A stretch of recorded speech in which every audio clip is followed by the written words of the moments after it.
Greg, we're in the middle. We're in the middle. We are What does that here mean? in the middle. We are two grown men, middle aged. We live in middle America. We're middle class. We don't get much more middle than that. I'd say we're probably average intelligence, which would be the middle. So Yeah, I yeah, think you're giving me a little too much credit with the intelligence portion, but I could I be. appreciate it. But hey, we just want to let you guys know that this is in the middle. If you've reached an in the middle episode, this is more of our long form podcast where we'll have on guests, things of that nature.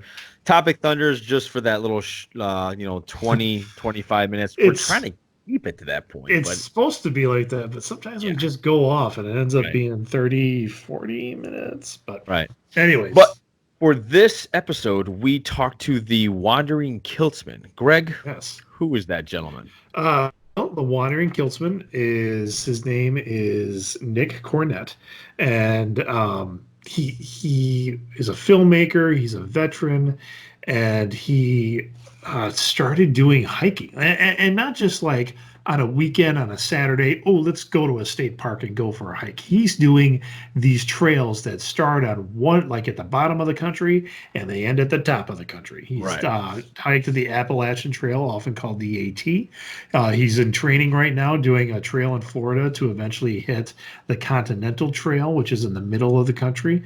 And these are like 2,000 miles. These are huge. He's putting on 20 miles or more a day just hiking. Like this is his career. It is what he does. I was fascinated by it. I first found him just because he was a kilt guy, and I've become a kilt guy. So I started following the hashtag kilt on Instagram. His stuff started to show up, and I'm like, this is interesting. Yeah. So we contacted him, asked him to come on the middle, and he agreed. Yeah. So I had no idea about any of this, but this is exactly the reason why I wanted to do a podcast was to dive into the interesting people that are doing interesting things that aren't the norm. Mhm. I had a great time talking with this guy. It It does. was really fascinating. In fact, I want to give it a shot, not to his level, but I mean, I wouldn't mind hopping on a trail for maybe see what it's like for a weekend or something of that nature. But So yeah, it was great. I mean, we caught Nick just as he was coming off the trail. He's in the middle of a hike in Florida, and we got him with his friend named Crash Bandicock. beautiful. We go into that name a little bit, but he and Crash, I mean, they're literally sitting in a car in a McDonald's parking lot. They took their time out to talk to us, so it was a Yeah. great time.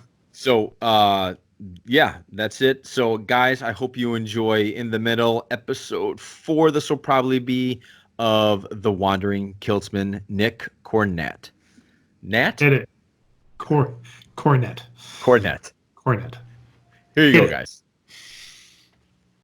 Welcome to the party.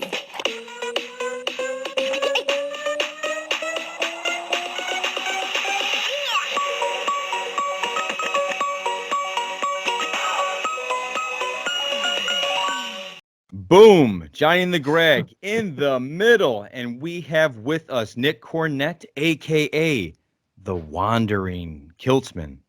How you doing, Nick? Great, guys. Always. How are you All doing? right, where are you at right now? Actually, that's a good question. I just got picked up out of the Ocala National Forest. I think we're in a place called Umatilla, sitting in a car outside of McDonald's, just getting ready to head into town to do a resupply. So Nice. So And with what's Go ahead, Greg. okay? What state is that? I don't even know which part of the Triple Crown that is. okay, so right now I'm actually doing a warm-up hike for the Triple Crown. I am in Florida on the Florida National Scenic Oh. Trail. All right. I started in the Everglades about a month ago, and I've done 430 miles as of today Wow. on Wow. this trail. Have Wow. you come back to a different world than you left? Just a Yeah, little. that's true. Yeah, that's true. Have you? Do you get to? I mean, are you getting like a news feed? I mean, the stuff that's going on right now with all the coronavirus and stuff shutting down. Are you aware of that when you're out there? Yeah, I mean, I don't even drink Corona, so I'm not worried about it. But no, seriously though, Yeah, I've heard about what's going on, but like the CDC precautions are, don't touch your face, don't hang out with other people.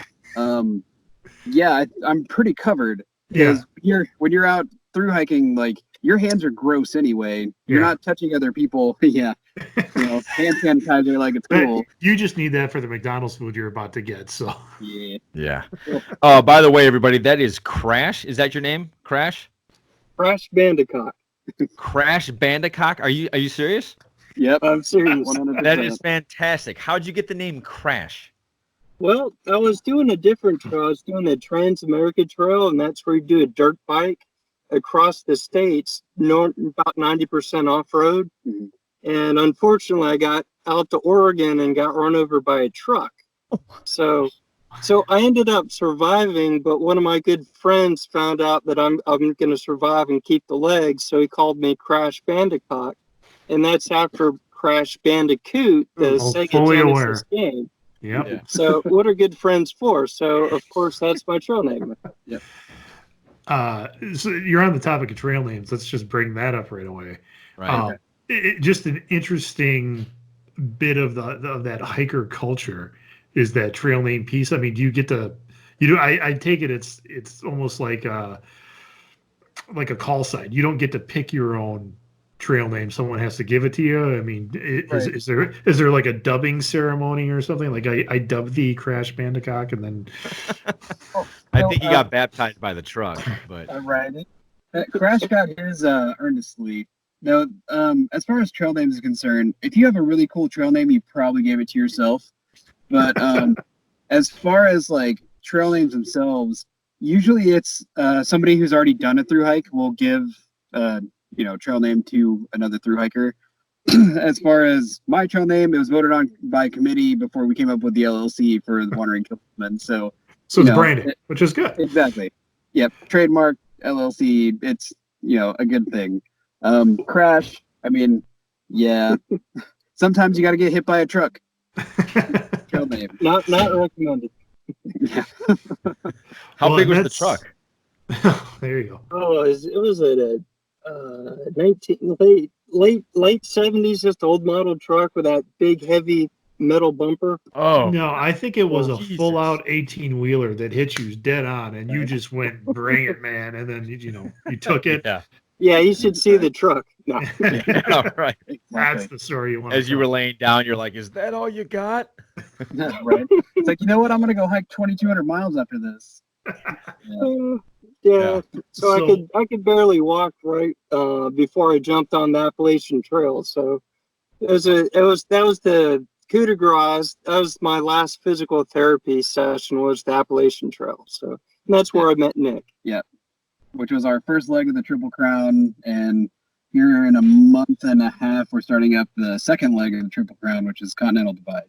So Wow. It's what's so a little bit of the transition. I mean, I found you because I started to research kilts. Like I'm a kilt guy. Right. So I just started following the hashtag kilt on Instagram, and then so it's mostly like a lot of sales stuff. But then I found you, and I happened to find you at the same time I was reading A Walk in the Woods by Bill Bryson. So he was hiking the AT, and what kind of got me into that book was my mother's side of the family all hails from Virginia, West Virginia, where they lived. Like the AT's pretty close, and so Mom's like, "You should read this book because you've been to some of these places and like the scenery." And I was like, all right, I'll give it a shot. And so it kind of all came together. And now, and then Johnny got a hold of me. We started a podcast, and I'm like, there's just one guy we should probably try to get on. So that's how you got here. Yeah. Cool. He was super excited when you started following us. Thank you, by the way, and thank you for listening. Oh, yeah. He was like, "Oh my God, that guy started following Wandering us." Kiltsman. I'm like, "Who's this guy?" So I started looking into it, and I'll be honest, I had no idea that there was a community of hikers. I had no idea. Yep. And I thought that was super cool as I was listening to your other podcast on the new hiker. Yep. And it was really interesting how it just seems that this community just all of a sudden formed, and you get your own nickname, or I like to call it a cosign, just like, So, yeah, we'd be Maverick and Goose, Greg. Right. Actually, I ran into Maverick and Goose coming southbound in Maine. There was a whole bunch of people. It was like Moose, Goose, Maverick. Oh man, there's like 3 other ones, and they all just kind of went along with the whole, Top Gun theme. That's Yeah. interesting. Fun And stuff. were they a group? Were they a clan of hikers that all? So we don't call ourselves clans. We're in tramways, right? So our tramway for the AT at our biggest was 20 people. So that's a pretty big tramway. Yeah. Usually it's between like 4, 5, 6. Sometimes it's a little bit bigger, but we started out as an 8-person band because I carried a guitar and we were all, we all knew like 1 or 2 songs on the guitar and just started hiking together for like 500-600 miles, just playing music. And then we just started picking up people, which is a lot of fun. But yeah, so Wow. yeah, it's an interesting culture, the through hikers, because it's kind of like I don't know, like going through boot camp or going through the military or doing something crazy or being through something traumatic with other people. The only other people that get it are the ones that have done it. So when you talk about it, like it's a lot of fun to be talking with another through hiker and be like, hey, that feeling you get when like the hiker hunger hits, and they're like, yeah, no, I completely get it. Well, they get it a little bit more than what it would be like for me to explain it. Yeah, it's like when you see somebody that's been through the whites in a through hiker fashion, you can just look at them and you just kind of nod your head. You're like, I understand. Yeah. So the whites are the White Mountains in New Hampshire. It's one of the harder parts of the trail besides Maine. Why is that? Okay. Because you're going straight uphill and straight downhill nonstop for at least a week. For a week? Yeah, and when I say straight uphill and straight downhill, I mean like you could die any moment if you slip or fall. Or There's it's like full-on climbing gear kind of stuff, right? It's not pretty quite, close. Yeah, it's some of it. It's a scramble. The rocks are slick. Some of them are smooth. Some of them have a little tooth to them. Backsides can have a little bit of ice late in the season, but there is exposure. You got to be very careful if you fall. There's a good bit of risk to it. And then working your way through there with all your backpack and your food and all that, it's the logistics and just the fierce physicality of it. It's and that's really what bonds everybody together. I mean, you'll see an 80-year-old lady that did this like 30 years ago, same trail, and you got that common bond, and that person will help you out as much as you would be willing to help her out. Okay, yeah. So it's it seems like I used to do CrossFit, and I understand that community bond in terms of just that you're all suffering through the same thing. You've all done the same stuff, so there is that understanding where nobody else is. It almost kind of becomes a cult. Yeah. Except you're not really praying. It's a tramway. Tramway. It's not a cult so much as in there's no Kool-Aid. But it's one of those things like nobody wants to hike the AT. It's one of those things where like you have to do it. You're either going to finish, you're going to start and finish, or you're gonna start and just do like a section. So yeah. so let's talk about the you guys are calling it the AT. That's the Appalachian National Scenic Trail. I'm looking at something here. I'm cheating. It's 2,184 miles from start to finish. Is that correct? That is not correct anymore. So the Appalachian Trail as of last year is 2,192.4. I think what they're doing this year is adding another 8 miles to it. Wow, So really? Okay. The original Appalachian Trail is only 2% still the Appalachian Trail. They've rerouted 98% of that entire trail. Really? Started. Yeah. Really? So okay, so I'm a little confused in this, and this is a whole new world I never knew existed. So I always thought I was an avid hiker, and I realized that there are levels just like anything else in the world. Yeah. And okay, so did you guys start in Georgia? I'm looking at the map. Yes. That's why my eyes are going elsewhere. So you started in Georgia and went all the way up to Maine. Yes. Okay. It took us just under 6 months to do it. What the fuck?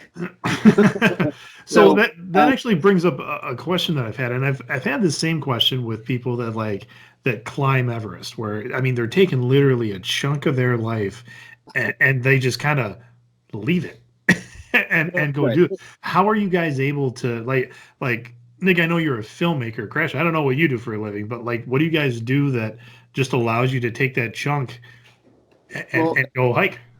it's mostly porn. No, I have It pays the not a- bills. I mean, yeah. no no. No So judging. my film job only paid for a little bit of stuff up at the beginning. I actually have a pension because I was in the military for 8 years. Thank you for your service. Thank you. I'm 80% service connected. So that means that the military has to pay me until either I get fixed, which isn't going to happen, or I die. So I get to pay for food through that pension, which is great. And then anything else I get supplemented through Patreon, YouTube, whatever I can get a hold of, pays for like stays in hotels and stuff like that. Sure. So that way I can do laundry and everything else. Yeah, and I guess for me, it's the transition. I guess the past 3 years, like 1 year in the hospital, the nursing home, couldn't walk for a year and a half after that, and barely hobbling. So Appalachian Trail was physical therapy. So for me, it was like, I don't have a job. I need to get healthy where I can get back into the workforce. So it's like in between jobs, it's always a great time for a long distance hike or a big vacation or something like that. Mhm. So that's Wow. kind of my transition into this. And I was lucky enough to have a little bit of some savings, some personal savings, and had to do some liquidation just to survive. So that's how I made it into this long distance scene. It's really interesting. So this takes about 6 months to do. Is there a certain type of, like, do you guys start in March and work your way up? So by the time you hit Maine, you're in more of a warmer time, or? Right. So we started end of April. I started Okay. April 26th, April 27th, and we went all the way up until October 26th. Now, the way that worked out is Baxter State Park in Maine, which is where Mount Katahdin is, which is the finish line. They close October 15th, usually.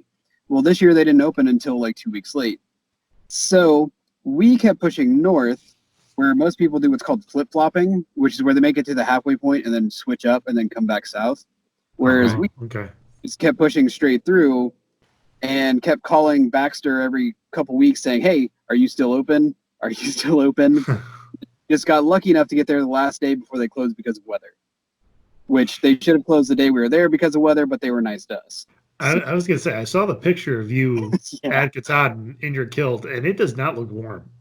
It was about 9 degrees. It was snowing and icing, and I was warm. I was Yeah. perfectly fine. Yeah, and of course you're out there for 6 months, and you really do toughen up to the Oh, sure. elements. I mean, you'll sit down, it's cold and rainy, and you just ignore it, and it doesn't really bother you. You're just in the wilderness enjoying company and some food, Mhm. and you really do toughen up just being out there for so long. It's pretty amazing how your body adapts to everything.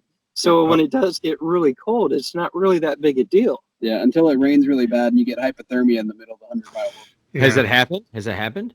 Yeah, that's what happened to me. I got hypothermia, and luckily we both have medical backgrounds. So got dried off, got warmed up, ate all the food in my food bag, ate half of his food, and then finished. Or we summited 2 days after that, I think. Yeah. So, Yeah.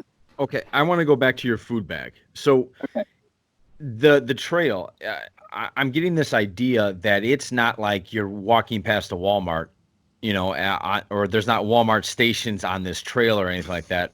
That you're basically hiking in mountains where there's bears, there's wolves, there's coyotes, there's I don't know off the top of my head the type of animals that are in there. But my question going back to your food is how heavy is your backpack? Like, how much you guys carrying on a trail?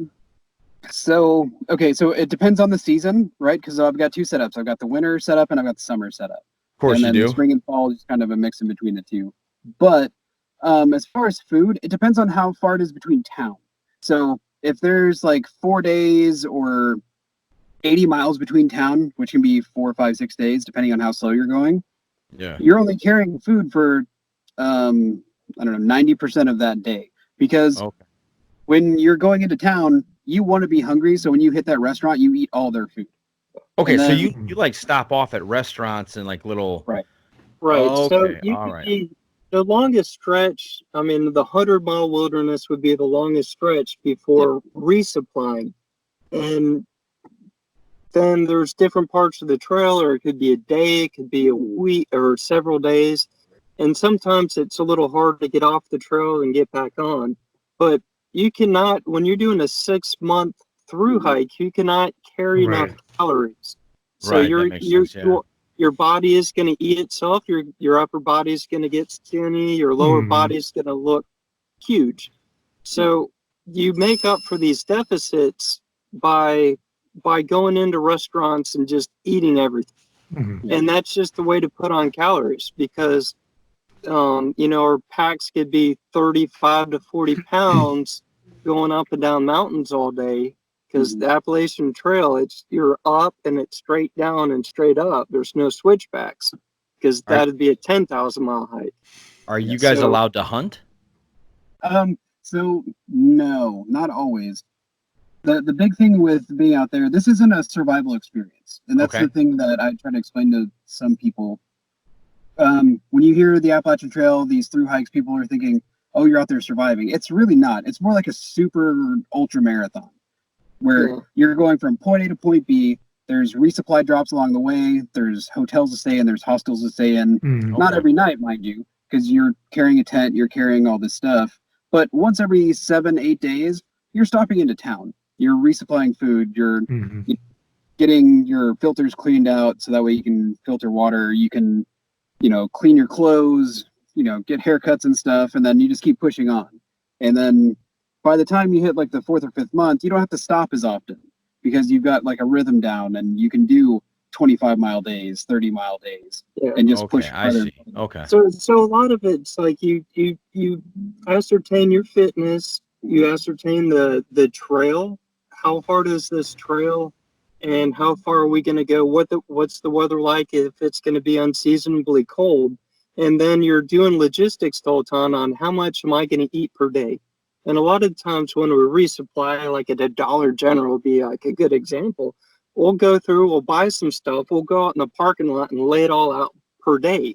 So we look like homeless people that have just bought out the store, and we're doing logistics to make sure that we have enough food, because you want a little cushion just in case something happens. But if you carry the food and water are the heaviest things that you're going to carry. And every pound, every ounce counts.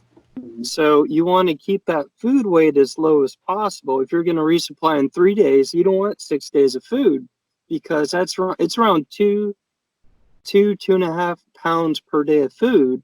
And once you get up in weight in that backpack, that takes a toll on you, on your back. I'm knees, sure. your Yeah, legs, absolutely. Of course. your speed and all that. So it's the whole logistics thing. How hungry? How much food do I need? What can I get? How far can I go on that food? Yeah. That very point is in Bryson's book. I don't know if you guys have read it or not. It's been a while. I was a fan. But I like his sarcasm. Yeah, it's good. Yeah, sarcasm. yeah, and it's the guy that he's hiking with, whose name I can't remember off the top of my head, but Gotcha. yes, yeah. Yep. And he just, that's the lesson that he just doesn't seem to learn at all throughout the book, is how to manage the food, how to manage his pack. He'll get a bunch. I mean, he'll overpack food, and then they're 3 miles on the trail, and he's out of breath and gutting it out, so he's just throwing stuff out, and they're like, "That's our. What are you doing?" And over and over again, and I'm like, man, this has got to be rough. I mean, it definitely added to the drama of the book. Well, so on that, we have what's called shakedowns, right? You'll get into town and you'll go through your bag, and if there's something that you haven't used every single day, you either mail it home or you put it in a hiker box, which is like a give and take sort of thing for gear. And it's one of those things where it's like, Yeah, in the book he says he's thrown it off him and he's thrown it on. Yeah, he would have been taken off trail by somebody. Oh, really? They're like, yeah, no, you can't be just throwing stuff off into the woods like crazy because there's rangers out there. There's trail ridge runners that are going to be trying to figure out who's throwing all this stuff out. So that was probably played up a little bit for the book. But for us, like if I'm carrying an extra pound of something and I haven't used it at all, it goes home. Yeah, and that's one of the things that you do. So remember, even if you're new to hiking, you do something for 6 months, and then you're out there every day, all day. And if you're this type of mindset where I am is how can I do it better? How can I do it more efficiently and enjoy it a little bit better? You're working like, how can I cut my weight down and still be comfortable and warm and fed and get rid of the stuff that you don't need? And you'll find out that you are very comfortable, warm, and fed with a lot less than what you're carrying. And that translates, ounces make pounds. And then all of a sudden you cut out all this weight and you're enjoying life a little bit better, a little more spring in the step. And when you're doing like 8,000 miles of elevation gain or lost in the next 8 miles, you're like, that's not as bad. No, it's still bad. It's still bad. Yeah, you know what I keep thinking about when you guys are out there? How cool it must be to be in that moment. And I feel like there is this, I feel like you guys definitely have answered a calling that I think calls pretty much everybody. And it's that calling of being out there, being in the moment, almost kind of going back to what our DNA like went through, the hunter-gatherers, not that you're hunting for food or anything of that nature, but you're out in nature, your house is on your back, or everything you pretty much own is on your back for that trip. You're on a mission, and I keep thinking to myself, that must be why the community is so strong, because it's just that it's like going back in time to your DNA, because nobody wants to sit there with artificial lights in a cubicle tapping on a keyboard. Nobody really wants to do that.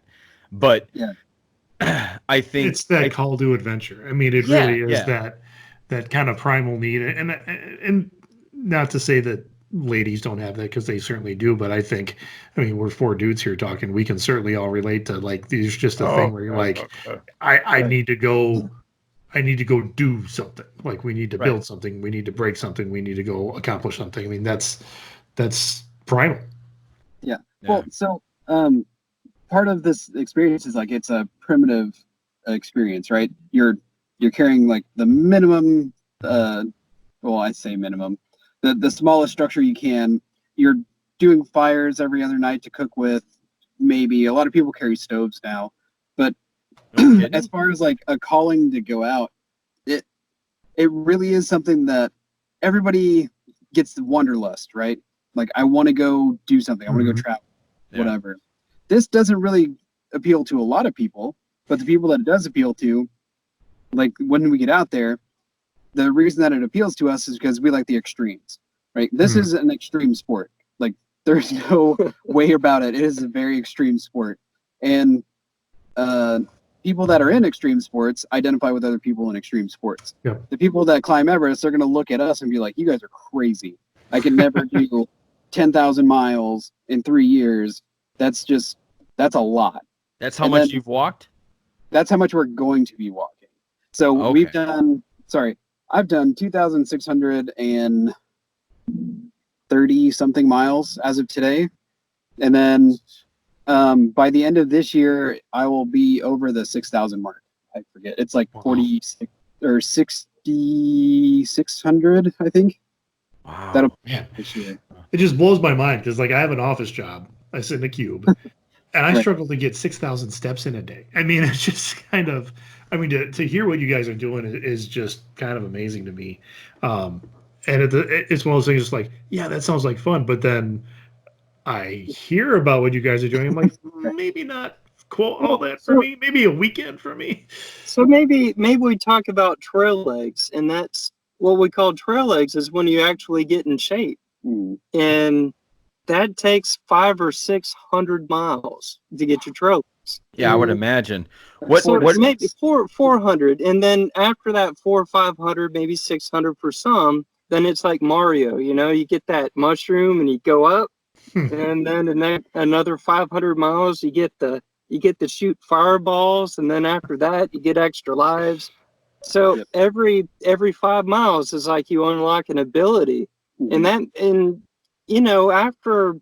5 months of you're doing 8 to 12 hours of hiking, and you're going up and down mountains. The Appalachian Trail. It's just there's very few switchbacks. They just like you're going to the top, you're going to the bottom, and you're going to the top. So you actually become a professional athlete. And you see people of all ages, all body types, and they all can hike. Like there's a 65-year-old and a 72-year-old ladies from Vermont that get out and hike me. Amazing. Yeah. What kind of training? Like I can imagine there's not like a track or anything that you can simulate what you guys are gonna do. You just you just make the choice and be like, I'm gonna go out and do this, and you just develop just doing it. It is 100% a mental game. Like my training before the AT. I mean, granted, I was in the military, but 5 months leading up to the AT, I wasn't allowed to walk more than a mile a day because I had a stent put in for kidney stones. So like I was not allowed to walk. So I got that out 2 weeks before I left to go hike on the trail. My friend who started out the hike with me, she had never hiked a day in her life. Like never ran, never did any exercise beyond standing in a kitchen because she was a professional chef, went out and did 1,200 miles. Wow. Right. It's all in your head. It doesn't matter what it is. Because as long as you start out like the right way, you're going to get in shape.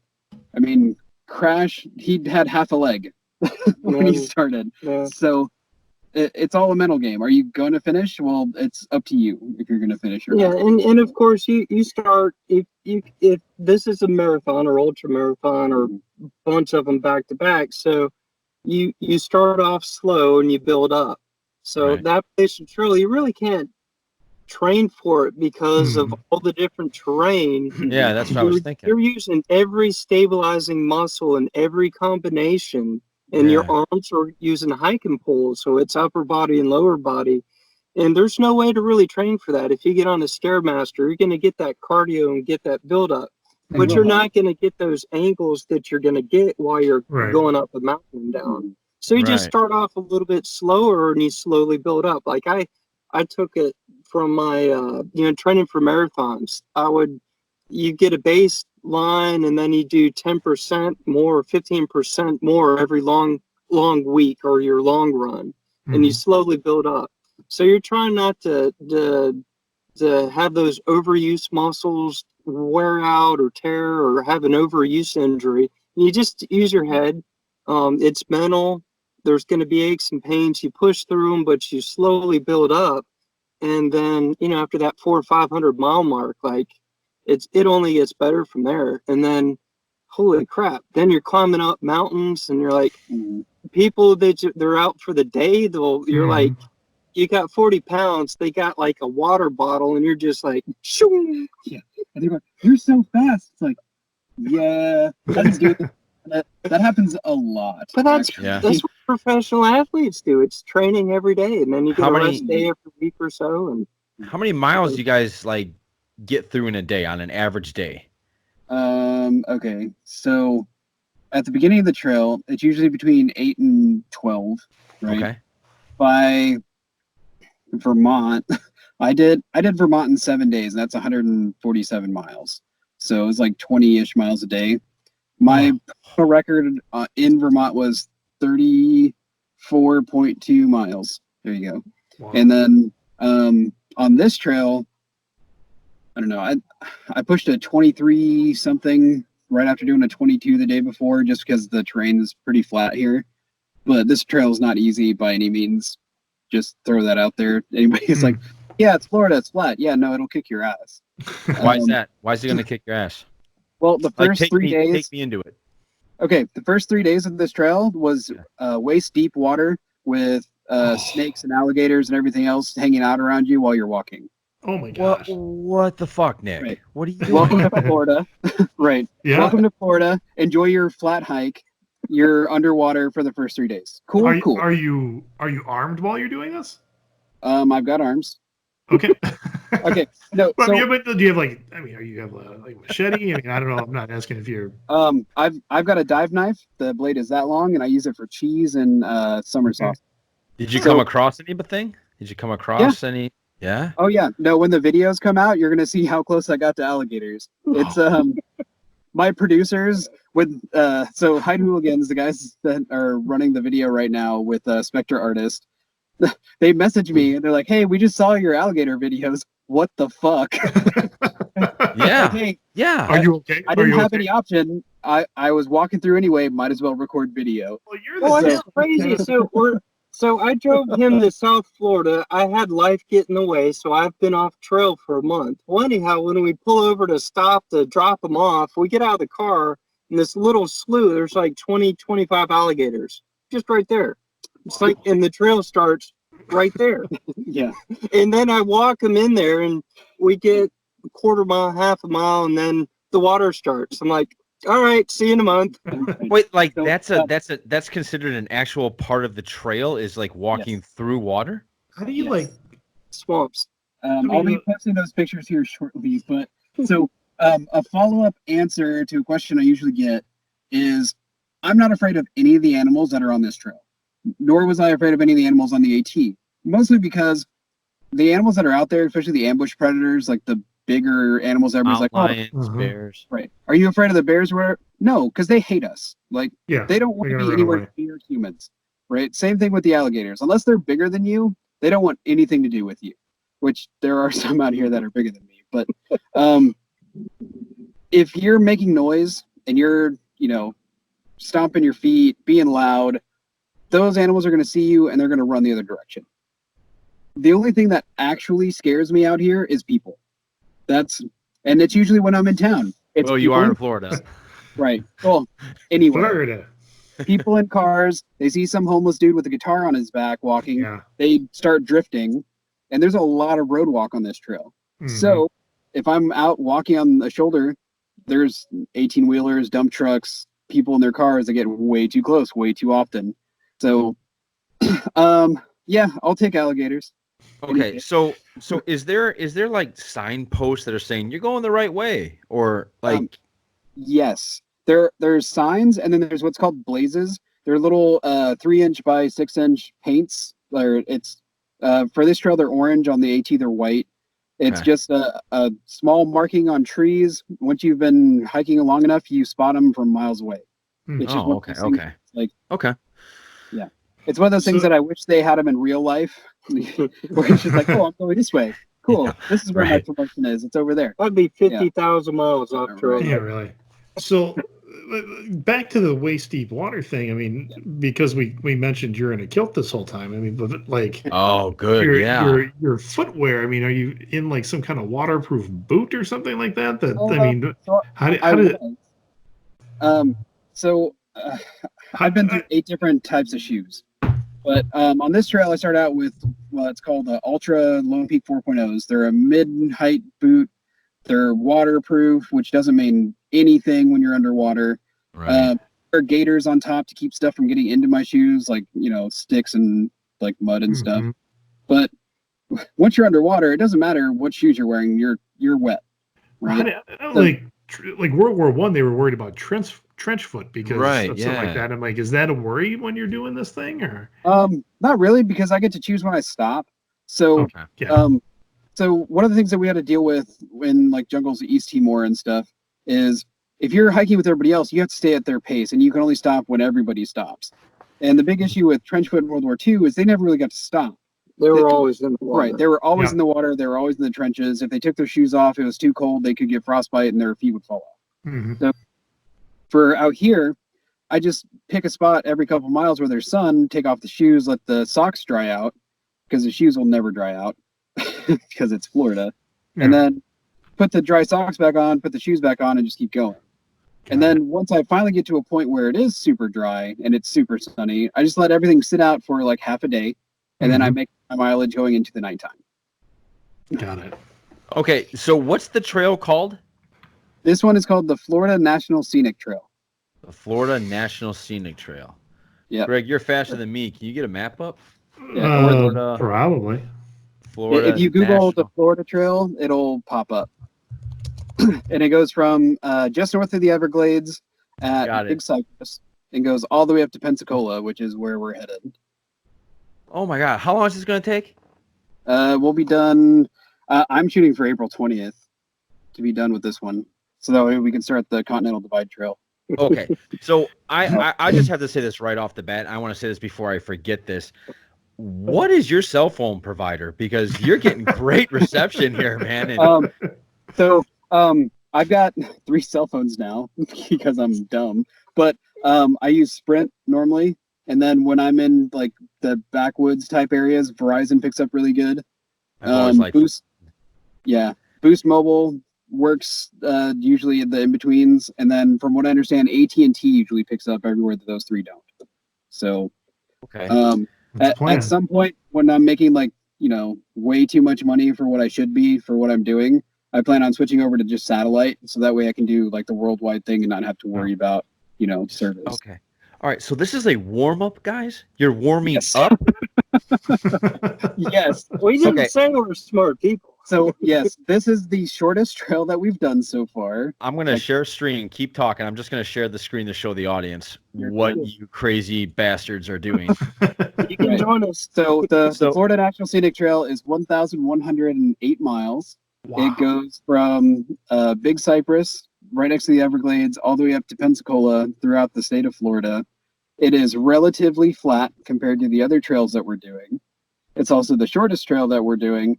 It has also been the hottest, the most humid, and the most bug, snake, alligator rich, and everything else.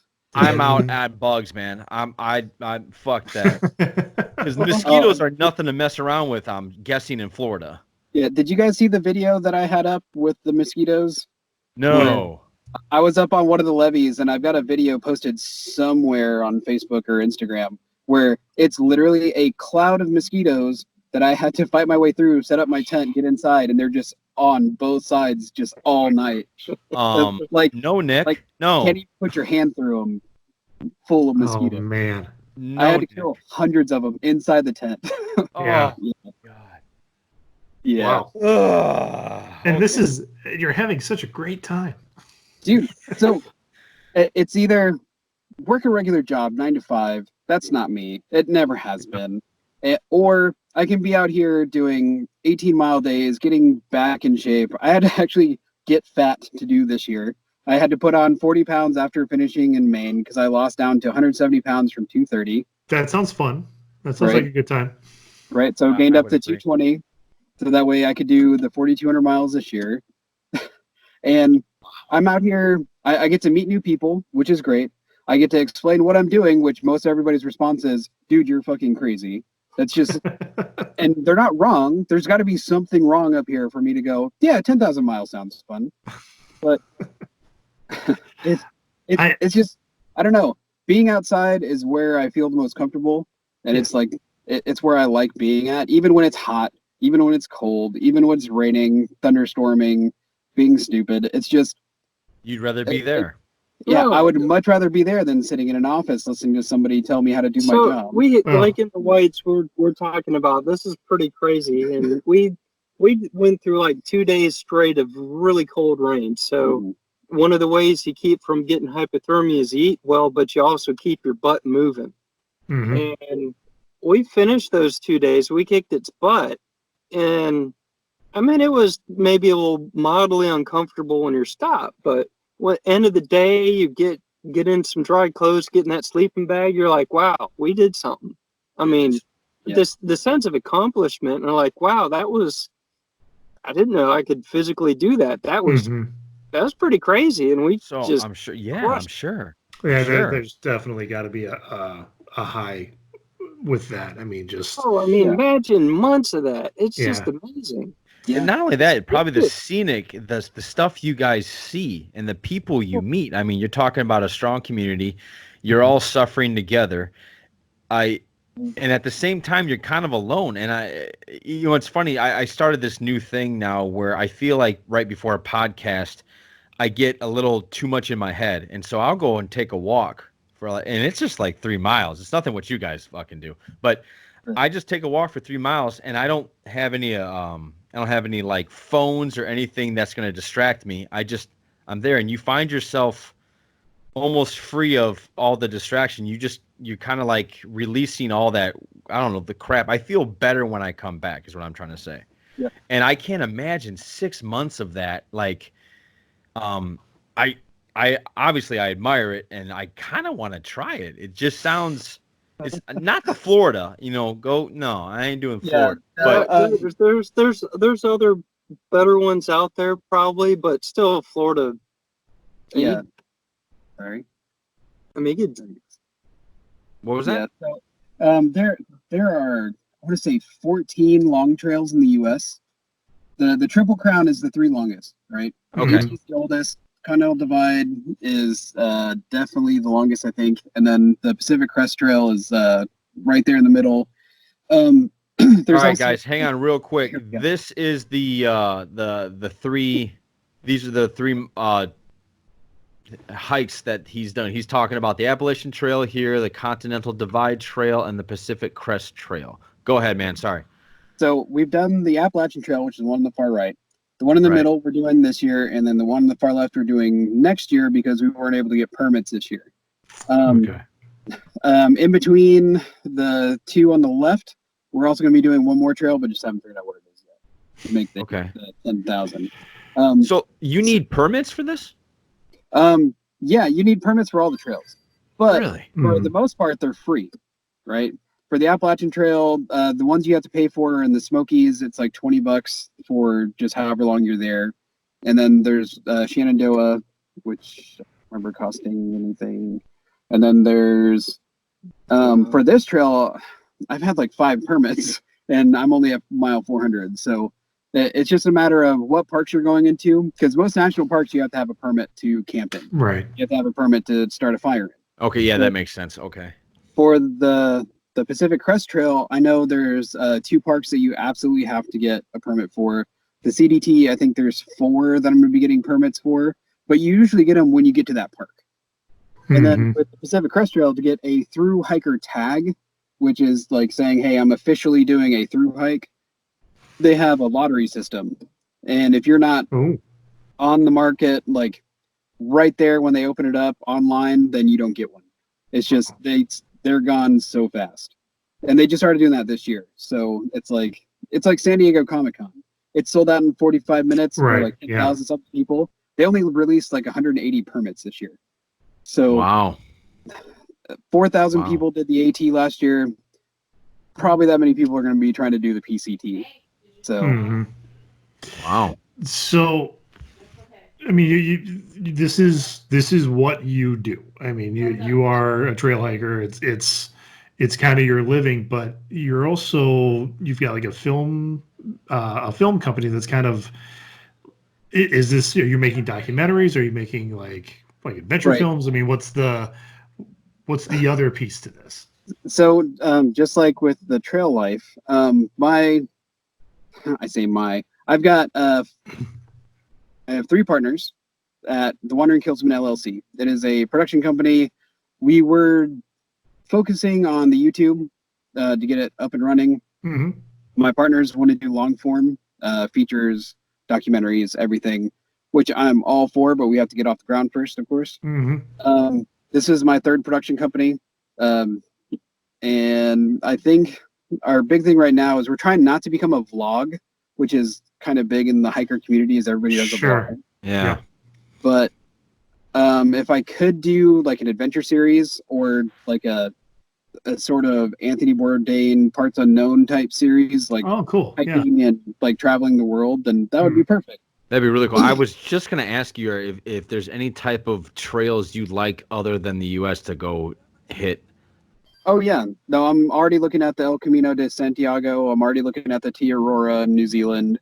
Like there are trails everywhere that people just throw at me. It's like, hey, have you seen this trail in South America? It's like, no, Yeah. I will Wow. definitely look into it and see how much pain I can put myself in.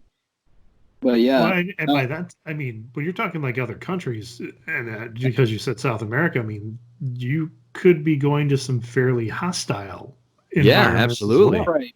So one of the ridiculous things people keep throwing at me is it's the longest walk in the U.S. It's like 11,000 something miles. It goes from South Africa all the way up to the Bering Strait, but it goes through every hostile country you could ever think of.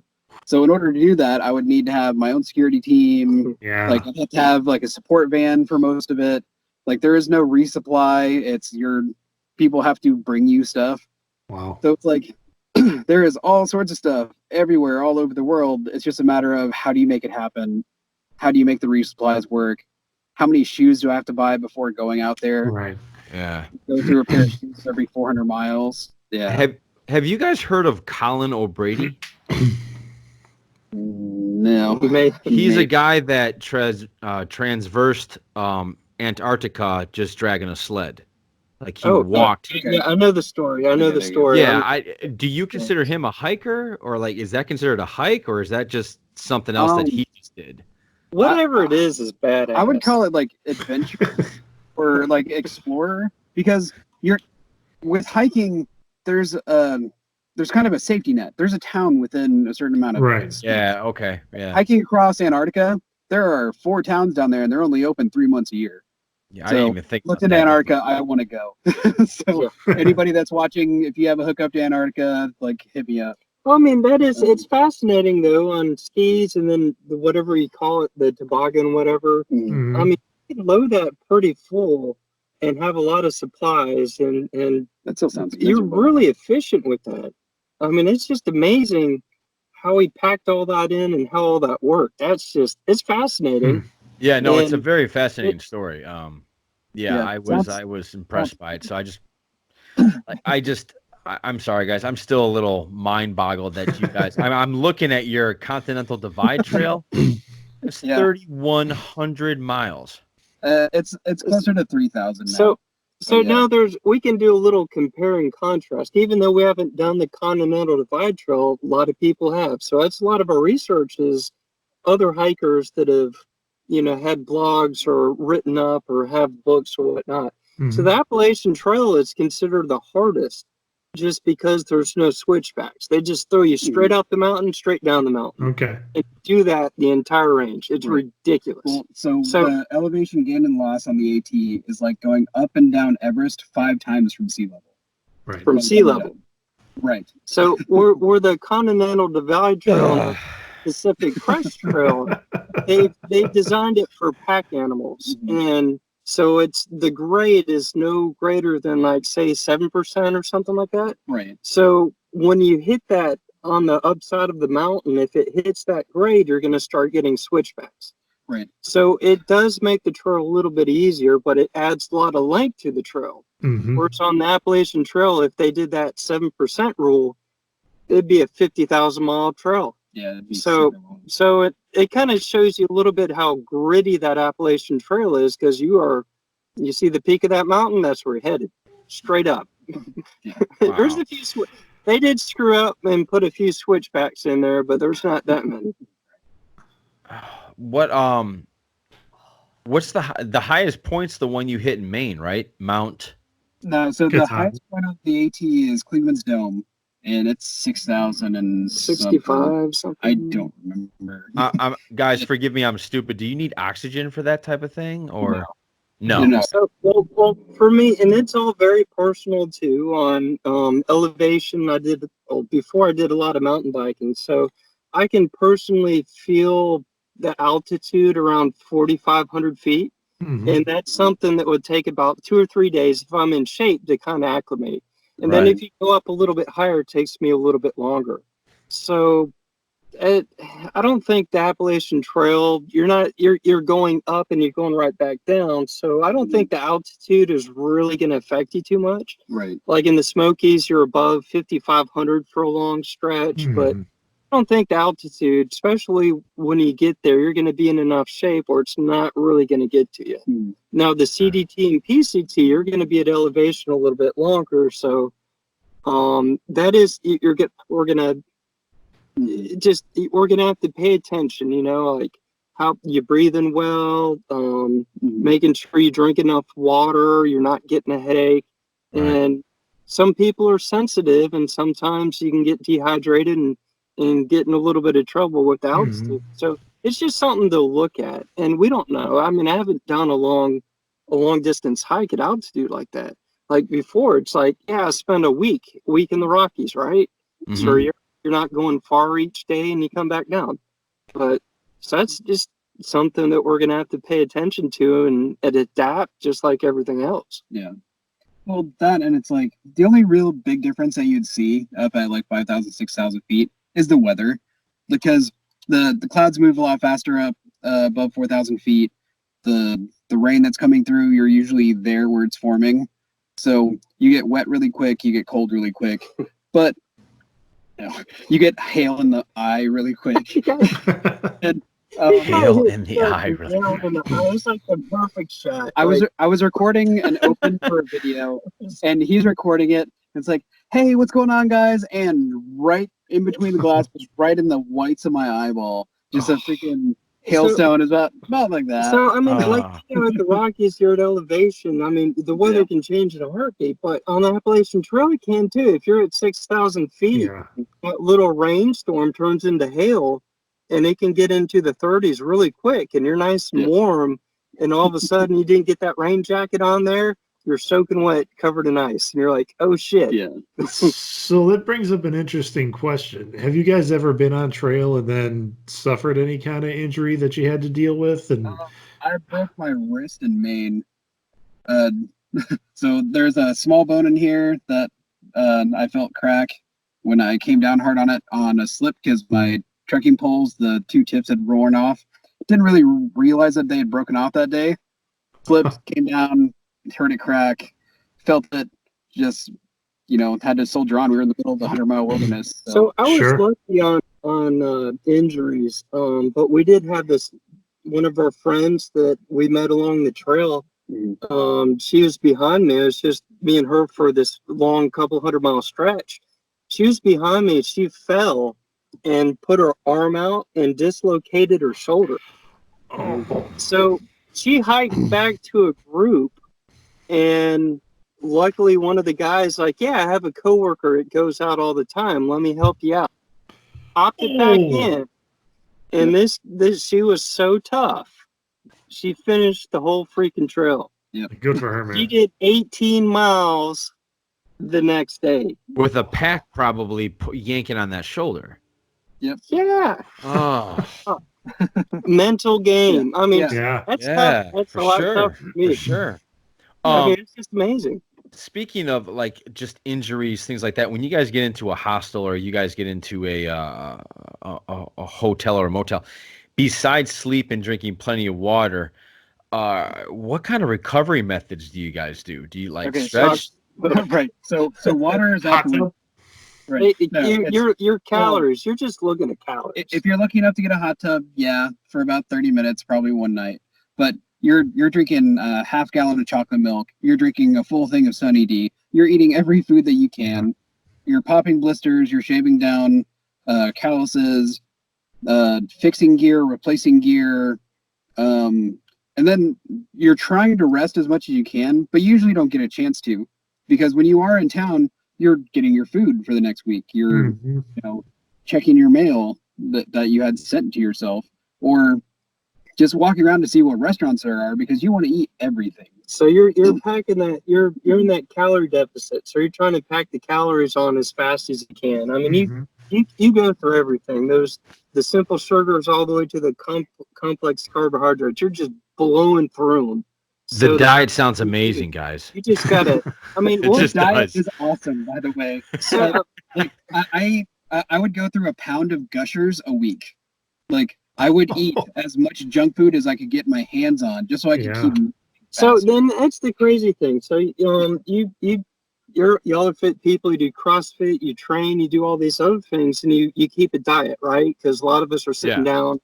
Well, right now I'm kind of doing limited exercise. So, but once you do this really long distance stuff, it your nutrition, it gets flipped on its head. And nutritionists are wrong for the most part. You got to find a long distance type person that understands what we're doing. And calories are calories. It doesn't matter what it is. And the food that we eat can be fairly disgusting to some people, but you need calories. And when you're burning so efficient and so much, it really doesn't matter what you put in your face. Right. Yeah. Well, I mean, there's a lot of people out there that would love to lose 40 pounds while eating 6 honey buns a day. That is something that happens. So, you bastard. I know. I'm a terrible human. I'm selling this idea of torture yourself to eat junk food. So right? typical, and you're trying to hit, so many. You're trying to eat. For me personally, I mean, everybody's different. Everybody's calorie burn, and so, but I try and eat 1,000 to 1,500 calories per meal, and try and get another 1,000 to 2,000 calories in snacks in per day. So if you think about an average day, maybe you work out just for 30 minutes after work, you're burning, for me, it'd be like 2,200 calories, something around in there. Well, you're burning, for me, I think it's like 5,000 or 6,000 calories. Well, that's you're like the middle. So that's with the backpack and going up and down, say a 20-mile day. So you're in a calorie deficit, but you got to eat that food. You have to. You're like, hey, a honey bun, a 750 calorie honey bun with some milk, Carnation instant breakfast with your coffee. I mean, probably that's 1,000 calories. Yeah, and that's just breakfast, and that's gone by 10 o'clock. You're hungry. Yeah. So you're just smashing food like crazy. People, this trail magic thing where other hikers that live along the trail see you. You're like, oh, here's a large pizza. Or you're a thru hiker. Hey, these are all the snacks I have left over. I did the AT 2 years ago. Eat all this. Yeah. Okay. Hey, what's trail magic? So trail magic, it means two different things. But when you hear trail magic, traditionally, people are talking about you're hiking along and then someone's set up to give you stuff. Like it's usually a cooler with ice and waters and Powerade or snacks. There's a couple times where the trail magic was this guy had buckets of stuff in the back of his car because he'd already done a through hike before and knew stuff that you would need on trail.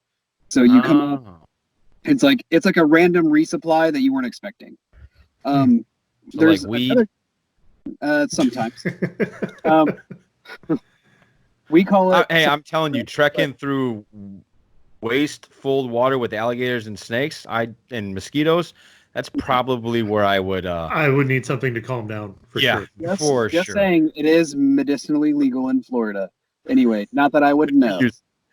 And there's a second type of trail magic which through hikers know about. They talk about, but it's one of those weird things where it's like you're hiking along, something breaks, or you're hiking along and you're really wanting something, and you voice it out to the mountain, or this is what we were calling it, and all of a sudden it's just there. Like you manifest whatever the hell it is that you were just talking about. It just shows up, it happens too often to be like coincidence.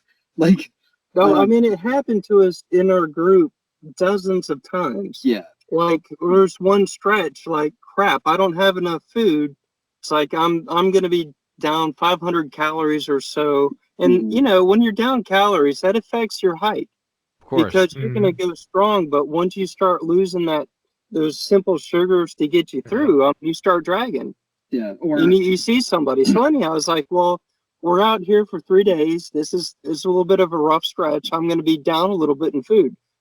I tell him that. An hour later, we run into a guy, did the Appalachian Trail 2 years prior. He's like, hey, I've got these 5 or 6 granola bars. Do you want them?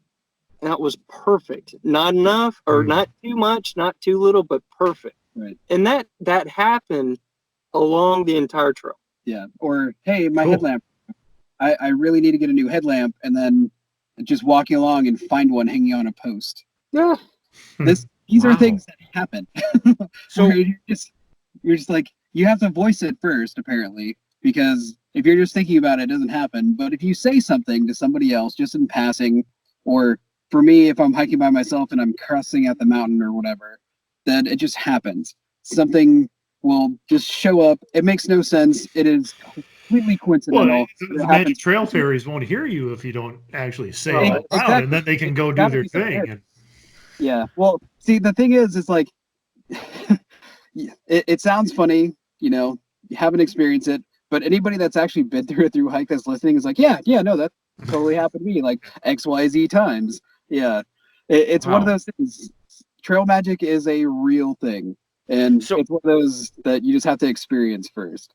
Do you guys have a do you guys walk by yourselves? Is there ever a time where you're just by yourself doing stuff? Like it's just you for days? I've been doing this entire thing by myself for this. Oh, Crash, you weren't doing it? No, all right. So no, I got a few things. Get out of the car, Crash. I'm a terrible person. I threw him off in the swamp. I walked with him until it got a little bit messy, a little bit watery. The Crash is like, I'm out. See you in a month. So that would be me. Right. So with the Appalachian Trail, I started out with a hiking partner, and we ended up. I met Crash like 7 days later. So our family grew and shrank and grew and shrank. But along the trail, there was 3 months of that trail, or no, 2 months of that trail that I was alone. Like I was literally walking alone, trying to catch up to other people.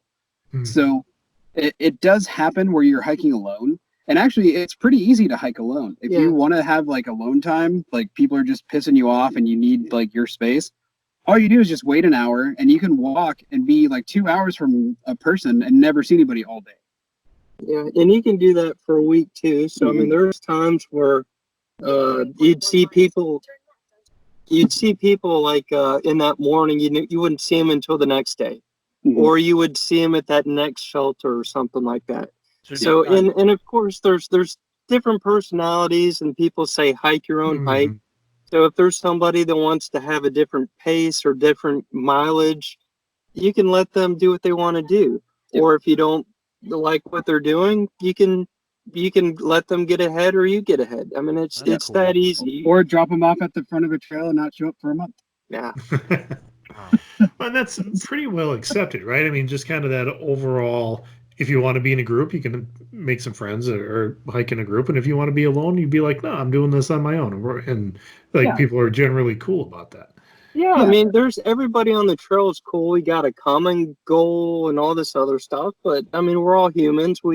Sometimes we don't get along with other people. And the beauty about it is, fine, you can go live your life. I'm just going to go a day ahead of you. And that's fun too. It's just and that's what we talk about, hike your own hike. You figure out what your goals are. You figure out friends that you get along with similar goals. And then, I mean, lifelong friends. I mean, 6 months, you're with somebody more than with any other person. Say your wife, you spend 20 hours a week with anybody else for that long. It's weird.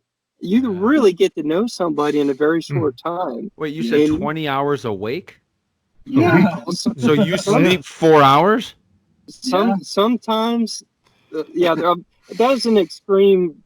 It's an extreme for him. I sleep 4 hours a night. I was going to say, it sounds like a regular weeknight to me. Well, there's a few times that we needed to get off the mountain, and we had a couple of 20-hour days. That was a little stupid. But getting back to the point, though, I mean, you're with somebody like all waking hours, and you really get to know them. And at the best, worst, they're eating all this other stuff. I mean, you spend all that time with them, you really get to know people. Yeah. Well, that, and it's like, you really get to know somebody. There's people that meet on trail and get married when they're done because they've known each other 5 whole months, but they know each other better than most people that have been together for years. There's people like us, like our commonality, we have some things that would have crossed over. Like he was in photography, I was in film. I also do photography a little bit, but it's like, if we hadn't met on trail, we'd have no commonality. Like we never would have met.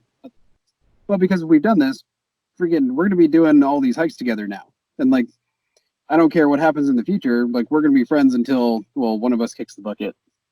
But it's one of those things where it's like, I'm going to know these people that I met on trail forever. And I'm still talking to people that that's cool. Consider family now. Like I get phone calls daily still from people that we hiked with. everybody's hitting me up on Facebook or Instagram if they can't get to me through the phone. It's just one of those things where it's like, hey, we spent all this time together. We were getting along so well. Granted, you live on the other side of the country. You're in another continent now. Like, we still talk because this is, our family now. It's that's very cool. It's very cool. Yeah, it's just the hodgepodge of people. I mean, we've met homeless people that hike as really homeless people. That's what they do, is just hike, and they get seasonal jobs. But then there's other people. We have nuclear engineers, we have doctors, we have just the whole range of people that are out. I'm sure. And they all look homeless and smell bad, but and you make these great friends. It's what a great experience. Yeah, that's so being out there alone at night, have you run into anything like, I don't know, Bigfoot or a bear or so Bears. like Yes. a bear? Okay, so hiking in New Jersey. I'm doing longer miles because I'm trying to catch up with this guy and our two friends. And I roll my ankle. It's 1 o'clock in the morning. And I'm used to hiking at this point. It's like 1,600 miles in. Like, I've got my legs. I know what I'm doing. But I roll my ankle bad enough that I need to stop. So I lay down. I'm stretching out. I turn my music off because I'm a terrible hiker and listen to music while I'm hiking. And I'm laying there stretching, and I hear something. So I sit up, and no more than like an arm and a half lengths away is a bear staring me in the face because he was trying to figure out what this thing was laying in the middle of the, with the light coming out of it. Is it edible? Is it not edible? Right? It's more like, what the hell is this thing? And I sit up. We scare the shit out of each other. He takes off the other direction. I get up and forget my leg and just throw my pack on and do my extra mile for the end of the night and set up for, camp. So so we've got lots of bear stories and all rattlesnakes, all this other stuff. I guess my favorite one was, I'm walking by myself in New Jersey. It's like a week ahead of him or so. Well, anyhow, a bear growls at me through this thick brush. I'm like, fuck you, bear, I'm already past you, blah, blah, blah. Just letting them know it's like, hey, I'm not a threat, So really quick, I'm like, you have to talk like this to the bears. Like, you really do have to be like, machismo, I'm going to kick your ass, or else they will just follow you. So I'm just letting the bear know it's like, hey, I hear you. I'm going away from you. Just so you can't be like, hey, I'm just walking past, no big deal. You can't be like that. You gotta be like, look, man. You have to sound big. You have to make yourself big. You have to pick your pack up above your head, throw rocks at them, yell at them. You got to be angry with them, or else they identify us as, not a threat.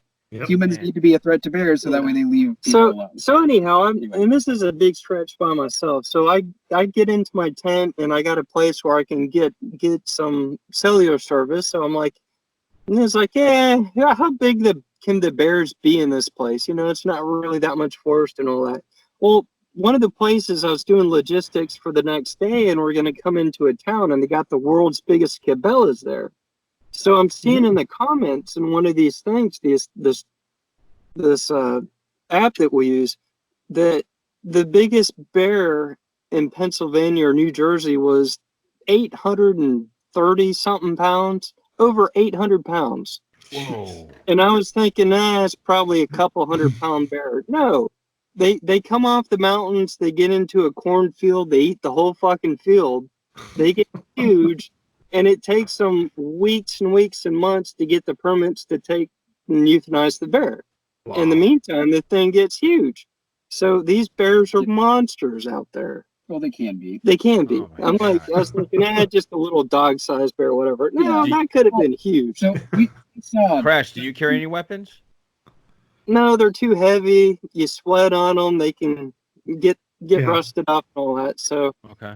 No, just a knife, just a little pocket knife, and just camp away from the roads and whatnot. Well, so along that line of questioning, being on trail is the safest place you can be. You have more chance of being struck by lightning twice on the Appalachian Trail than you have of getting murdered, getting eaten by a bear, or any other things that you would use a weapon against. So carrying a weapon is personal choice, and people that do, that's fine. Like, I'm 100% on board with concealed carry, like Second Amendment, everybody should have a weapon. That's great. if I'm walking 2,000 miles, I'm not carrying an extra pound of something I'm not going to use. Yeah. So Yeah, I guess that makes a lot of sense. So it's a pound, and I do concealed carry. I've done so for over 20 years, and I've got it glued to the hip, all the jobs, all the travel I do, except for when I'm hiking like these long trails, because you got to think you're sweating the whole time. I mean, you're sweating your butt off. It's physical activity, and it's extra weight. You got to keep it secure. You got to keep it concealed. If you're gonna hike with it, you don't want to open carry because then you got to have retention and you got to worry about the two-legged creatures, and it's a bit of a logistical nightmare keeping it running, functioning, clean, and away from other people. I mean, and then like I say, you would treat it as if you were carrying a gun on the trail. You stay away from people that you feel would be threatening, or you walk away from them. You don't camp near roads or populated places. You go camp in the middle of nowhere. So that's the kind of reasoning that I keep with that. Yeah. Wow. Cool. I'm just I really admire what you guys are doing. It sounds like a great time. I just I think I can see Greg and I doing it for a weekend. Yeah. And that's where I say, do it. Go do a weekend hike, right? See what you like and what you don't like about it, change it up, and then do it again for the next weekend, and then see if you actually enjoy it. Because once you get stuck with the hiking bug, then you're stuck with it. As far as like the through hiking side of it, we're just a little crazy. So like with any extreme sport, there's something that's a little bit off about everybody that does a through hike. Yeah, absolutely. And they'll all say that. But at the same time, it's like, once you do it, the sense of accomplishment, the fact that you can be like, oh, cool, I did that. It's something you can't replace with anything else. I mean, there's a million examples of this, but could you imagine walking through a complete color change in the Appalachian Mountains? Oh my God! Start from the green tunnel, and then see the little bit of a color change. You keep going north. You go through peak color, and then you get into fall and winter where there's nothing on the trees. You walk through that entire thing. What an experience! Yeah. I can definitely see that. It sounds like it's something you can't ever replace. How many times have you guys done the Appalachian Trail? You've only done it once, or? Well, okay, so the complete through hike is just the one. And I don't really plan on doing it again. I know people have. There are other trails that are pretty. One thing about the Appalachian Trail that I will mention, and it could be a negative, it could be a positive. They call it's a summer hike for a good part of it, and you're in the canopy. So, like, same thing without, say, in Arkansas and the Ozarks. There's not really much to see because you're under the trees, you're under the full foliage, and you don't have these vistas. So you might walk a week or two before you get to like some really majestic open air, see all the mountains, see where you're going, but then you go back into this tunnel. So and then you don't see the stars and all that. So a lot of times you're hiking, you don't see all this stuff. But there's other trails out there that are a lot more open, like the CDT where we're headed, and that's for 700 miles of desert. So yeah, it's only gonna have so it's desert and So you're talking about the CDT, right? Is that what you're saying? Continental Divide Trail. Yeah. So are you starting at New Mexico? Yeah, we're starting at the Mexican border, New Mexico, at the southern terminus, and then we're going to be going all the way up to the Canadian border to the northern terminus. Okay, so there's obviously you're going to be walking through desert, then you hit the mountains. So how are you guys planning on like switching your gear, like desert gear versus rock climbing gear versus like you're going up into the cold? Yeah, so it's the same thing like with the Appalachian Trail. We've got our summer gear, which is we've got lighter weight clothing. We don't have as much winter clothing because you're trying to keep light. And that kind of brings us to like. But you don't carry all that. So you don't carry what you don't need. But let's say we start out, we will mail a box of winter stuff. mail it to that post office, and they'll hold it for you. Or a hostel. Or a hostel. somebody's So house. you've Got got it. a supply box of your winter stuff. And once you hit the base of the San Juans or whatever it is on the CDT, then you pick it up and put it in your backpack. Because Nick, was if that can- what you if- were waiting for? I'm sorry to interrupt, Crash. Nick, was that what you were waiting for when I contacted you? You had a live feed and you were playing a guitar?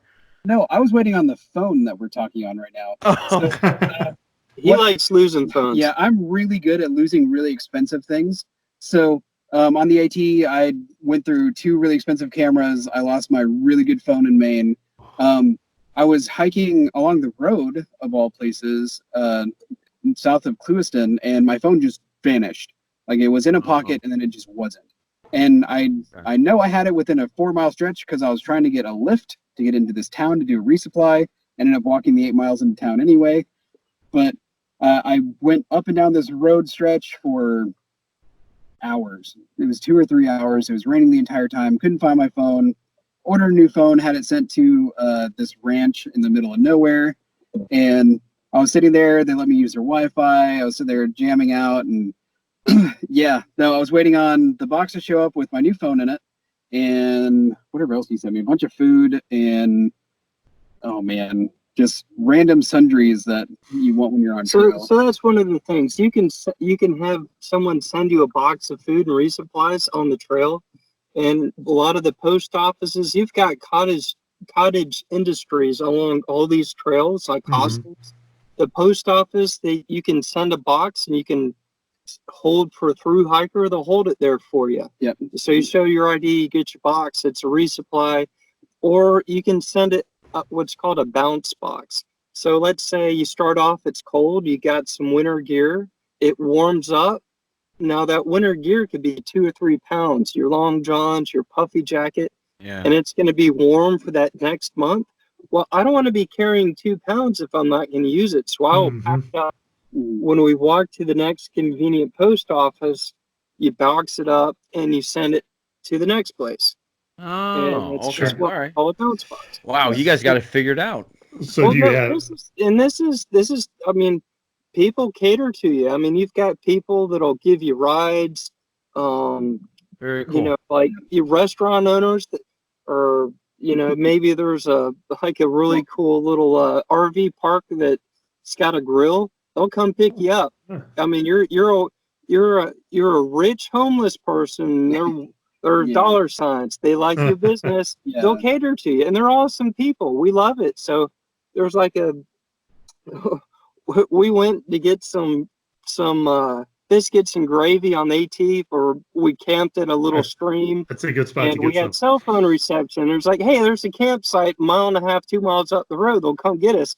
Let's have some breakfast before we go. Yeah. Well, it turns out it's an awesome place. They had this big lake with a trampoline in the middle of the lake with these slides and all that. So we ended staying up there 2 days. I mean, the food was so cheap. We ran up a tab with beer and all. It's like $50 for 2 days of just gluttony and all this other stuff. But we even did something called a slack pack. I mean, that's if we wanted to get into that. No. So with the summer to winter, the difference between just in the kilts, right? So big thing. Yeah. My summer kilt that I'm wearing right now is a pound, right? Or it's just under a pound to wear because it's 8 yards of fabric. It's 4 ounces per yard. My winter kilt is 16 ounces per yard, and it's 8 yards of fabric. So it's a difference of about 7 pounds. Yeah. Right. So I'm not going to be carrying my winter kilt all the way through the desert because that just doesn't make any sense. That's carrying extra 7 pounds of stuff that I don't need. So I put it in a box. I ship it to probably a hostel. It's waiting for me. I know it's going to be there. I show up 2 months later or a month later and go, hey, you should have a box for the Kiltsman. Can I pick it up, sign for it, whatever? And then I switch over to my winter backpack, which holds more weight, my winter clothes, my stove, which I'm not carrying right now, freaking the liner that goes in my tent to make it a 4-season tent. There's all sorts of stuff that's just waiting to get picked up. So you could imagine that you're training with weights, like you could put the heavy vest on and your sprints and all that. Yeah. So you can imagine that wintertime it's kind of like that, and then summertime you can get rid of all this stuff, And then you fly. and then you've got a backpack that was maybe 40, 42 pounds with all this stuff, and you can handle anything life throws at you.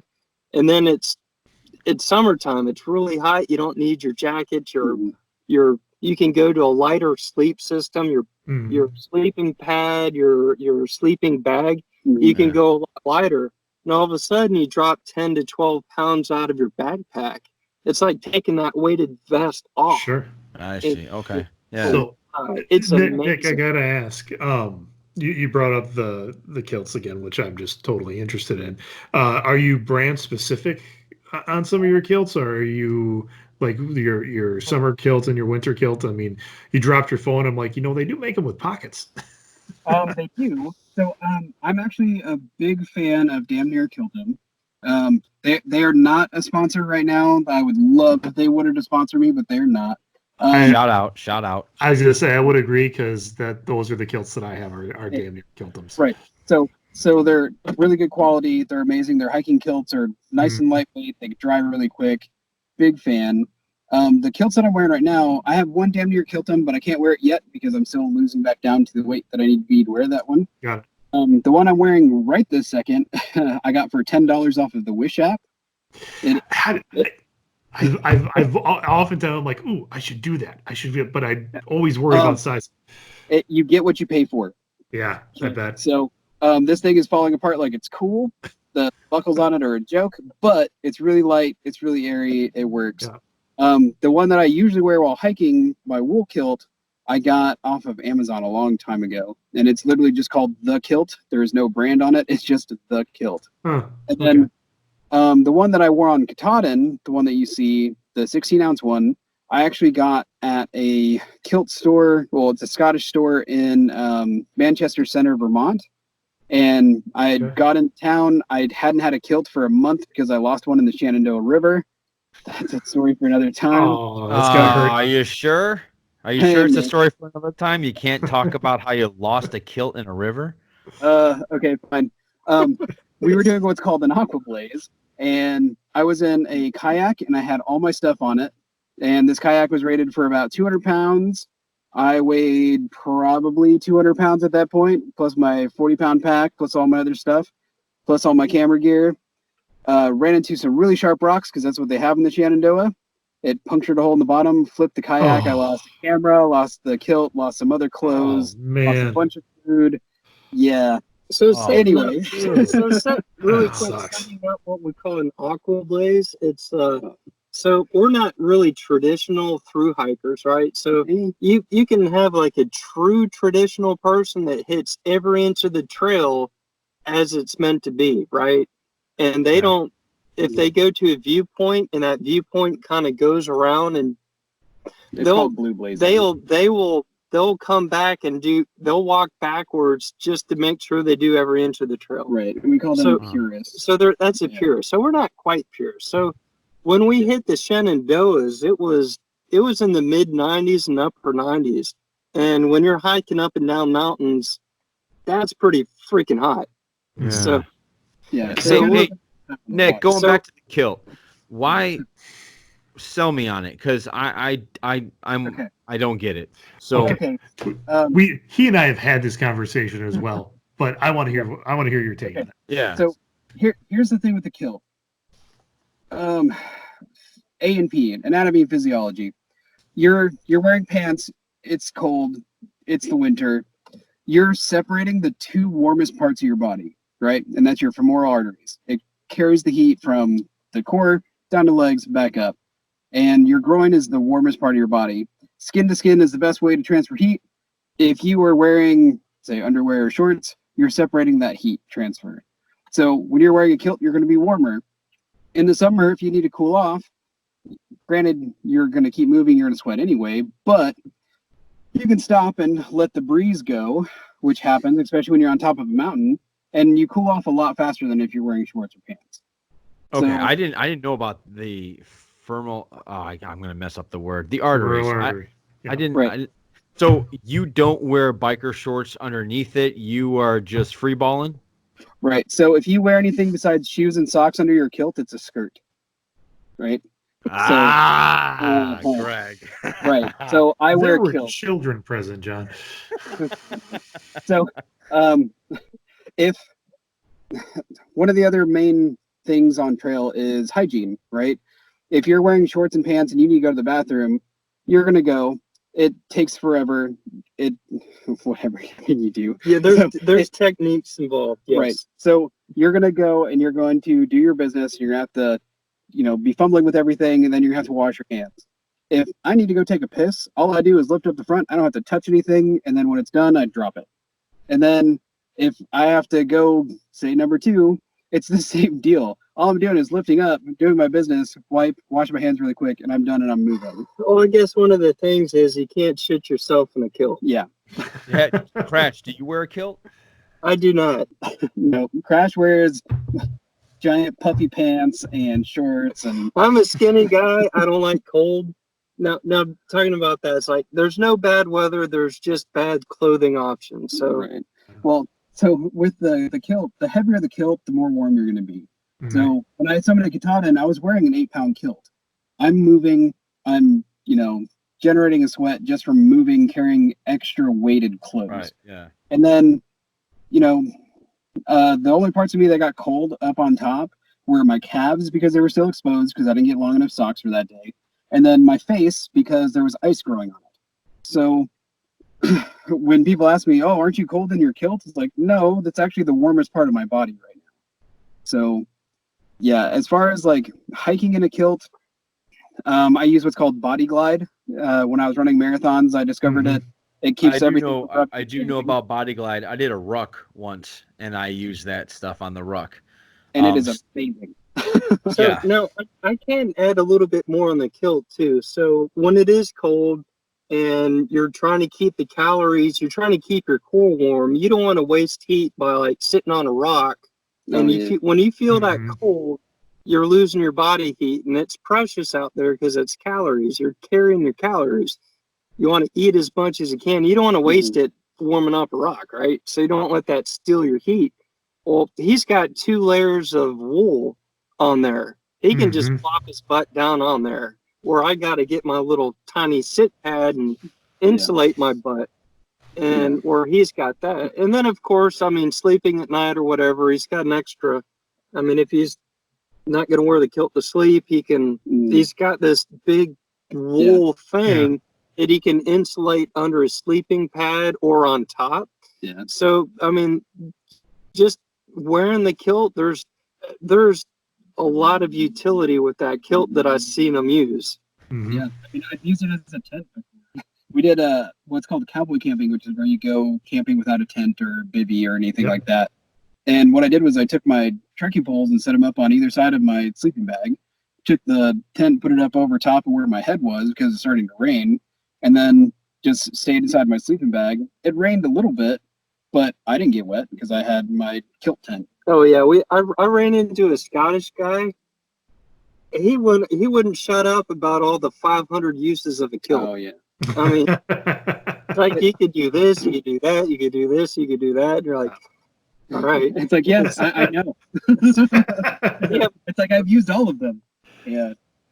Well, How have you? Go ahead, Greg. Sorry. I was just saying, I'm up. I'm in Wisconsin, and when I started wearing mine a couple of years ago, I was at in Monroe, Wisconsin. There's a celebration called Cheese Days because that's kind of what they do. And at the time, my 12-year-old daughter was just like, "Oh, Dad, really? Come on, you're gonna do it again?" Everybody loves it. Everybody loves. You walk around a kilt. I get lots of questions. People want to know where I get them. It's cool. I like it. Yeah. So another big sell for the kilt, and this is one that I've actually gotten people to wear kilts for, is how often do women ask you about your underwear while you're wearing pants? Everybody does. Constantly. It is. While you're wearing pants, Greg? Yeah. No, while you're wearing pants. Never. Not once. I have not been in a conversation yet with somebody that I've just met where they have not asked me if I'm wearing underwear or not. Yeah. That's men, women, whatever.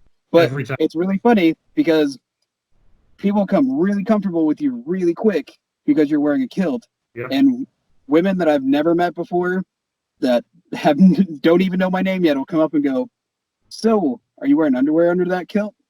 It's like, well, buy me dinner first. Yeah, can I ask you the same question? That's like, right? Yeah. No, but any hanky panky on the trails? that is between whoever and whoever. But so what one of my favorite sayings is, if it happens in life, it happens on the trail. Okay. Right? All So right. We've all that some of our friends that we met, they got married. So things may or may not have happened, but they got married. right. There's people that meet on trail and get engaged at the end. So if they're not sleeping together, then he's got a huge wallet. Yeah. Right. But How many other kiltsmen do you happen to see on the trails, or are you kind of does everybody know you as? oh, I'm one the guy. Kiltsman, right? Most everybody you're else the has like their So I'm the Wandering Kiltsman, but on trail I am the Kiltsman. I ran into like 4 or 5 other dudes that were wearing kilts, but they're all named like Goat or Graybeard or something like that. They're not identified by what they're wearing. What's the best name you've ever heard on a hike? Best hike name? I'm not throwing that one under the bus. Best name. I don't know. I think Crash has got it pretty good. Crash is That's a No, great there's a lot of crashes, but when you call it Crash Bandicoot, That's well, of course just it's a Bandicoot. just a little so something Bandicoot, extra. that little twist. You're like, why they call you? Well, it's a guy friend. Well, So it could have been worse. well with the trail names, the best part about the trail name is the story of how you got the trail name. Well, So there's people that have trail names out there that are just dumb. But at the same time, there's people that have like these really dumb trail names have a great story as why they have that trail name. no, you can say, hey, look at my leg. And then you know what? it looks. I got some pretty gnarly scars. So Traction a couple of times and skin grafts, all this other stuff. So they kind of look down at the leg and they're like, "Oh shit!" It's like. So I'm gonna throw Black Toe out there because of the story behind it. I did a shakedown hike with the chef, and she had a centipede in her boot and didn't know it. So rule number 1 is you always shake out your boots. Doesn't matter what you're doing, you shake out your boots. Right. Yeah. Had never been hiking before. Well, the centipede was about that big when it went into her boot. It came out in 2 chunks. Well, the great thing about the North Americanus something Centipedus, we'll say. Yeah, right. Centipedus. Well, I had to look it up because I didn't realize what turns your toe black other than, say, I don't know, frostbite or, necrosis from, like, say, like gangrene or something. Frostbite. Right. So there was no pain. There was still sensation. It was just black. So looked up the centipede, and what it does is that when it dies, it releases this toxin, which if you're an animal and you're small enough and eat it, it'll kill you. But for humans, it's non-toxic. It just turns your skin black. So the name stuck, Black Toe, and then explaining the story every time, people are just like, what? It's on the Instagram. You go far enough back, you actually see a picture of her toe and the was she picture of freaking out? Was she like, oh my god, I have gangrene type thing? Or well, she was freaking out. I mean, she looked down and her toe was a different color. Yeah. That's somebody that has lived in a city that I don't think has been outside of the city. This is somebody like, oh my god, an acorn! Oh my god, look at that acorn! Or like a cow! Oh my god, a cow! Right. I mean, you talk about good energy. Yeah, it was amazing seeing the trail through her eyes because she was taking pictures of ferns. She was taking pictures of acorns. Everything that moved, breathed, anything on trail she wanted a picture of. It was amazing. But at the same time, never been on a hiking trail, never done anything like this before. So if something went a little bit to the left or right, the world was ending.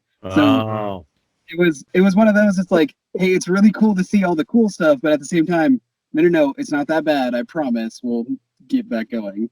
And again, did over half the trail, super proud of her, but it's like, yeah, Black Toe was a good name. It's good. It's good. Yeah, we got 6 months of material. I bet. Do you guys I would think because you guys are going through such an exhausting, you're exhausting yourself every day. There has to be like not a lot of drama, or you don't feel anxious or anything, right? Because it's just all taken out of you. Well, there's yes and no. All right, the most anxious thing for a through hiker is like we got to get to the end by a certain time. For us, Katahdin closes on a certain date. Yeah. You do the mileage. You have a little anxiety about that. So Okay. you're like, we have to move forward. You know, the first half we're having fun or taking too many days off, going to hostels or not doing the mileage or Tubing down the river. tubing down the river, and then it switched into the higher gears. Like we got to go. This is business. We got to make it happen. And you feel that little bit of push, that little bit of anxiety. But as far as the rest of the stuff, I mean, you walk yourself to exhaustion. You eat. You clean up yourself. Set your tent up. Pass out. Sleep like a baby. And it's pretty nice. So it's like I said, if it happens in real life, it happens on trail. Right. Drama is a thing. There is always trail drama. Always. There's always tramley drama. It's there. It's one of those things. But as far as like personal wise, before the trail, on the trail, after the trail, for the rest of my life, I deal with depression, anxiety. It's a thing, right? When you're on trail and you're alone, you're in your own head. It happens. Like you're gonna feel anxious about stuff that you said 20 years ago. Sure. But the great thing about doing this workout and just keep going and pushing is that at one point or another, you're gonna have to focus on what you're doing, and all those thoughts, all the anxiety, whatever about what you're doing just goes away. If you're coming up to a big climb, there is an anxiety to going up a big climb. But as soon as you step foot on that incline, it's gone. It's one of those things where it's like you build it up in your head so much, and then you get there and it's like, oh, that was it. Just keep going.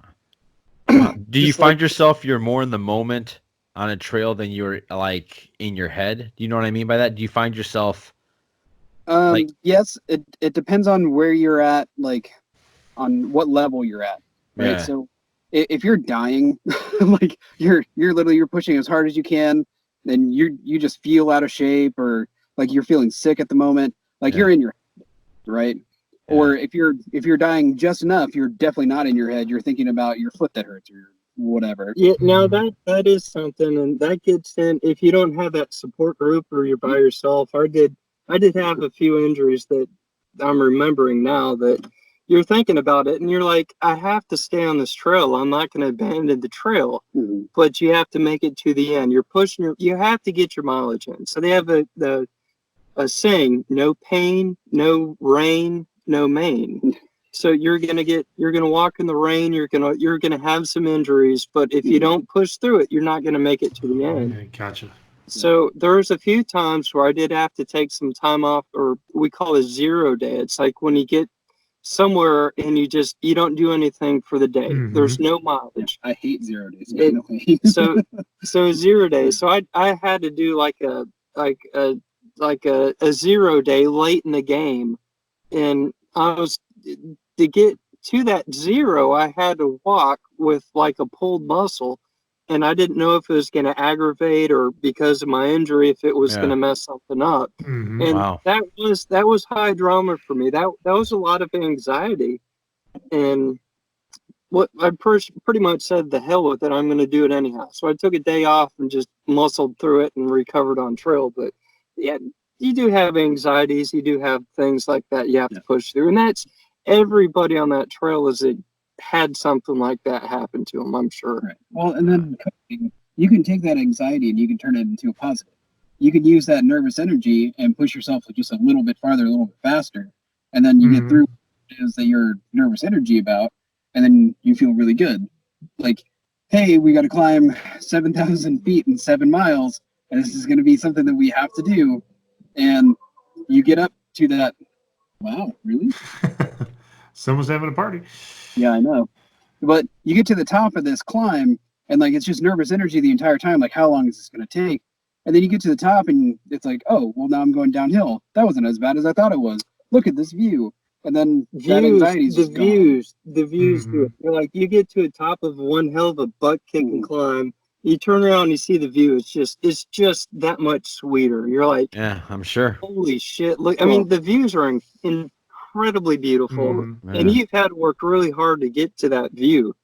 I mean, it is something. I mean, it does.